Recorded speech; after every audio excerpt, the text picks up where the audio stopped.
Ebullient greetings. I'm your host, Jackie Bird of Jackie Bird Spiritual Wellness, your guide to stress and anxiety relief, mindfulness, awareness, self-care, self-love, and personal growth. Welcome and thank you for joining me as we roll with peace in mind.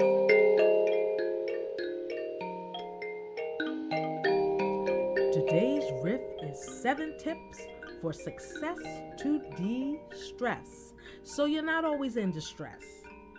Number 1 is breathe. Now, it's funny because I say breathe and people are like, I ain't breathing. If I weren't breathing, I wouldn't be alive. I'm not talking about that. Taking deep breaths is so important that I devoted episode 1 totally to talk about breathing and how important it is. Now, making it a priority to pause and take deep, soul-shaking breaths throughout the day is a luxury we deny ourselves, especially when we're under the gun. Most of us hold our breath. It's not enough to remember to breathe deeply during yoga or meditation, for those of you that practice, but throughout your day, consciously pulling in, then releasing out the air we breathe throughout the day is grounding, centering, balancing, and clarifying. And you know what? It's free. You don't have to pay anybody to do it. Another perk is that it feels good and it sets you up to make better, more focused decisions and to hear your inner guidance more clearly. Tip number 2, hydrate with not Gatorade, not coconut milk, not kombucha, not even coffee, but water. Hydrate with water. We are mostly water, so why not supply yourself with what you're made of? Taking time to drink, not gulp, down some water from a natural source boosts the immune system, helps with headaches, flushes out toxins, increases brain power, and provides energy. And it doesn't mean you can't have the other stuff, but try to make H2O your go-to. And if you buy bottled water, read the label to make sure it is from a natural source. A lot of water on the market is tap water that's purified, but it's tap water. Make sure you read the label. Yes, even for water, we have to read the label. And couple that, drinking water, with deep breaths, and you're ready to slay again. Number 3, exercise your positivity muscle. I can hear some of y'all go, what positivity muscle? That's not part of the human anatomy. Especially if you're basically a cynic, a skeptic, a realist, or any other kind of telling it like it is person. You know, that's great, but sometimes try to shift your perspective every once in a while. Then try more than every once in a while. Looking at the dark side of things sure does heap on the stress and then some. Flip the script, shift the tude as an attitude, open the blinds and let the light shine in. Ooh, you may actually feel good as a result. Until the voices in your mind chorus chime in that you're being delusional. I could go into that. That's a whole nother episode. But in the meantime, give locating and exercising your positivity muscle a workout. And I'll give you a hint. It's your heart.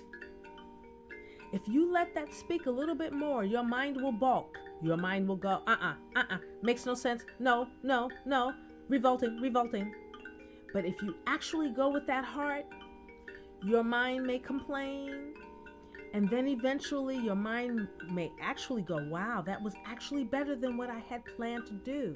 So that's your positivity muscle. And ultimately, if you allow that heart to speak to you a little bit more, your mind, which tends to like to be a little grumpy, may actually go, you know what, that was actually pretty good. I think the heart had a good idea. Okay, I like that and I feel better. Then your mind also becomes your positivity muscle. You have to exercise it. Which brings me to tip number 4. Expect the best. Now, I'm going to tell you a little secret. The person who always expects the worst to happen is right. The person who always expects the best to happen is right also. And I know some of you are saying, what? Expect the best? The sky is falling. Everything is imploding. The world is a mess. Politics, poverty, the economy, the environment. Woman, what are you talking about? Expect the best. Do you look at social media? Do you see all of the awful things happening? And I would say to you, aren't these things rather stressful subjects to bat around while navigating your day? Does it make you feel any better? Focusing upon worry as opposed to being open and receiving ideas for solutions add to the muck and mire in the brain chorus. Our viewpoint and outlook make a huge difference on stress levels. Expecting the worst to happen all the time puts you in fight or flight mode constantly. Lots of adrenal firing, which can lead to adrenal stress, which may be one of the reasons you can't sleep at night because you're always wired. As much as we would like to, we cannot save the world as long as we remain in stress out mode. Sure, bad things happen, but good things also happen. The person who always expects the worst to happen is right. The person who always expects the best to happen is right. Which side of the fence do you want to sit on? One viewpoint always leads to much more stress. Right now, you may be looking at me through your phone like I'm crazy, but I assure you, I am not. Living most of my life totally stressed out to the nth degree, I have experienced firsthand what expecting the worst can do and how it wreaks havoc on the body. I have also experienced what expecting the best feels like. For much of my life, I have worked with children, teaching them dance and choreography. And I see, with children as young as 3, I see already the future stressed out kids. They are already exhibiting signs of being under great deals of stress, and a lot of them worry so much. What are we going to do next? When are we going to go to lunch? Why? What is she doing over there? All these things that they begin to worry about, and they're only 3 years old. So we do them much service if we can learn how to quell our own stress and worry. And then we are even better examples to the young people coming up. I'm telling you, the stress that these young people are under is incredible. A lot of depression, a lot of anxiety by the time they reach their teen years. I am seeing the rates of depression, and I'm not talking about statistically. I'm talking about what I've seen in my own experience. The amount of stress among the teenagers is insane. Insane. And as I said, I'm seeing it in children as small as 3. Incredible stress and worry about things that they cannot control. So if we can teach them through our actions, we will actually feel better, and so will they. I'm not suggesting you bury your head in the sand or be naive about personal, family, or world crises, but I am suggesting that worrying about it doesn't change it one bit. Tip number 5, carry an essential oil around or keep it at your workstation. Essential oils are the bomb diggity. Don't worry, it won't fumigate a room if you just dab a very small amount on your wrist or add a couple of drops on a tissue or cotton ball, but make sure you or the people near you have no allergies. A hit from essential oils like peppermint, which is my personal fave, lavender, or chamomile can have a soothing, calming effect. It also helps with headaches, particularly if you combine it with tips 1 through 4. Tip number 6, press on those pressure points. They do a body good. The body is loaded with pressure points, many in the hand, arm, chest, head, and shoulder regions. Pressing on them can knock out a headache, boost energy, reduce heat, and calm you right on down. Yesterday, I was working with a young lady who had a headache. I could look right at her and tell something was wrong. So I took her right hand and I started digging around. I know that sounds weird, right? I started using my thumb and pressing on different parts of her hand, asking her to let me know when I found the headache. There is a pressure point in your hand that will correlate with the pressure that's in your head. So I found the spot. Took me a minute, kept kind of moving around a little bit, found the spot, and I had her breathe in deeply. Oh yeah, that's tip number 1 thing. And I had her breathe out slowly. And as she was exhaling, I pressed deeper on the pressure point. And then we repeated that. Deep breath in, I let up on the pressure point a little bit. Nice deep exhale, I pressed down a little harder. You know, it's funny, it didn't take very long. I think it was maybe about 5 minutes tops. I could see in her face that I had alleviated her headache. She was like, oh my gosh, I feel so much better. Pressure points, they do a body good. On to tip number 7. Breathe deeply. Oh, I said that, didn't I? Tip number 1. But one can never say that enough. Throw in an affirmation or 2 while you're at it, and like anything that's new, which seems hard in the beginning, it gets better with desire, diligence, intention, and repetition. All in all, the practice of stress relief is just that. It is a practice. And now I'm going to recap tips 1 through 7 on the 7 tips for success to de-stress list. Breathe. It's free. Number 2, hydrate with water. Water. Hydrate with what you're made of. Number 3, exercise your positivity muscle. It is your heart. And then your head wants to get in on it. Your mind will become a positivity muscle the more you exercise it.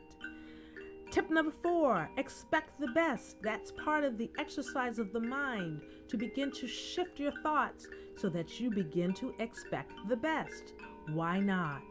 Number 5, carry an essential oil around or keep it at your workstation. Essential oils are the bomb diggity. Woo! Number 6, press on those pressure points. They do a body good for sure, for true. Tip number 7, like tip number 1, breathe deeply. In essence, we are the guardians of our temples for our lifespan. It is in our best interest to take in as much good care to take in. It's in our best interest to take as much good care of ourselves as possible. Being aware of what we eat along with getting enough exercise is great and it's essential. Yet, taking care of ourselves goes well beyond whether you're vegan, veggie, pescatarian, carnivore, or whether we get our laps around the track or the pool on a regular basis. There is a mindfulness aspect that often gets overlooked. Being mindful of our stress levels and doing something constructive about it makes for a much more centered, more balanced, more enjoyable way of life. And having said all of that, I will take you for a little stroll in a guided meditation. Sit or lie down in a comfortable position. Very easily begin to become aware of the sound of your breath.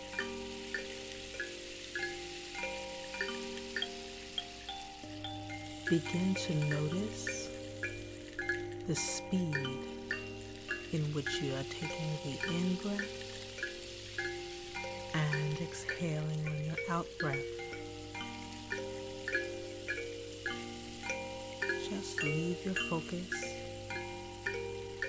on the breathing very naturally, your own pace.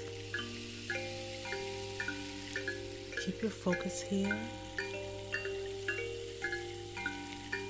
And if any thoughts arise, not in keeping with the peace of listening to your breath, just let that thought float away. With me, take a breath in. 1, 2, 3, 4. Exhale. 1, 2, 3, 4. Breathe in. 1, 2, 3, 4. Exhale. 1, 2, 3, 4. Easy breath on your own time.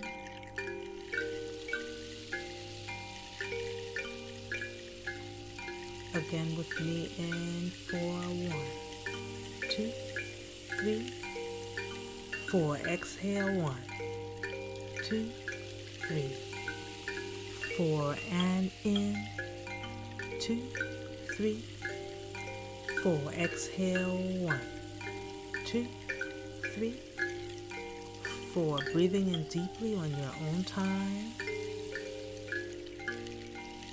Being aware that your out breath be longer than the in. Continue to breathe here, taking deep breaths in, followed by deeper exhales.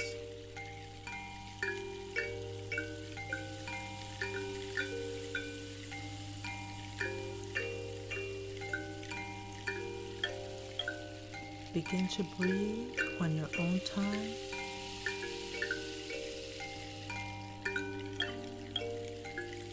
Easy and normally.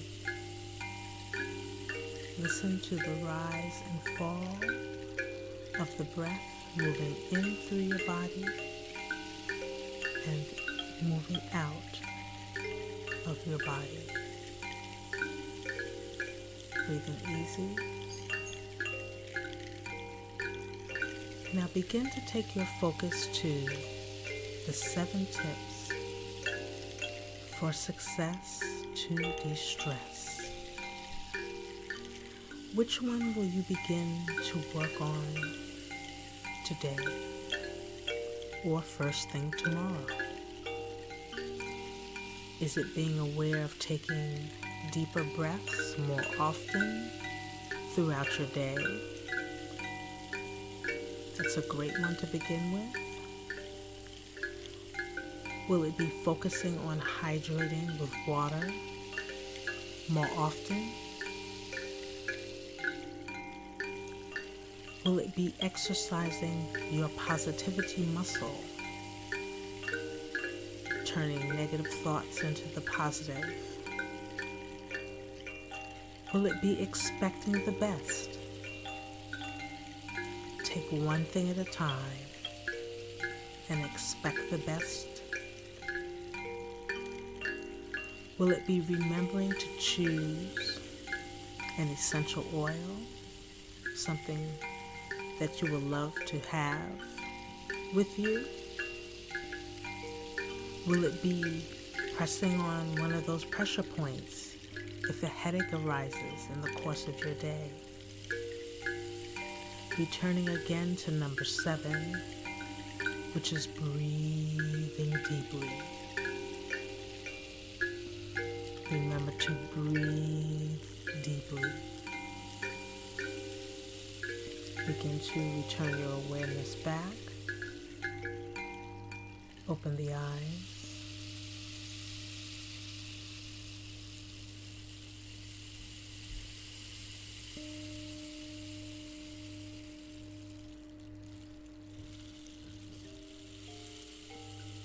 I hope our time together was soothing, relaxing, and illuminating for you.